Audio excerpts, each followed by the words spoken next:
Здравейте с ФКТ Еспресо в ден 4 от опита на Петър Димитров по Кон Емине. Накратко за вчерашния ден стигна Бузлуджа, горе-долу очаквано като етап, но по-бързо от моите очаквания, защото бях забравил, че сравнявайки го с опит на Мария Николова, бях, че тя е спирала на тъжа и мазалат сумарно около 2 часа, така че той сравнително бързо стигна рано вечерта Бузлуджа.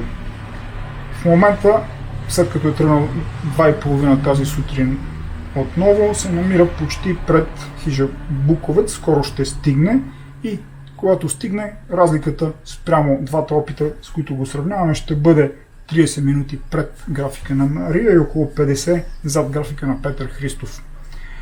Малко след това обаче следва Чумерна, където Мария е правила над 5 часова почивка, така че когато подмине Чумерна, той ще направи някакъв по-солиден аванс спрямо нейния опит. Но спрямо Петър няма да може чак до Котел, защото там е следващата голяма почивка на Петър Христов. Предната беше на Химик и там Петър Димитров вече изконсумира, минал там. Не вярвам обаче Петър Димитров да опита да стига тази нощ Котел, защото до там са поне 12 часа минимум, а той вече имал тази нощ 11 часа на крак. Вероятно по-рано Сливен Стара река или нещо от сорта ще е целта му тази нощ или вечер.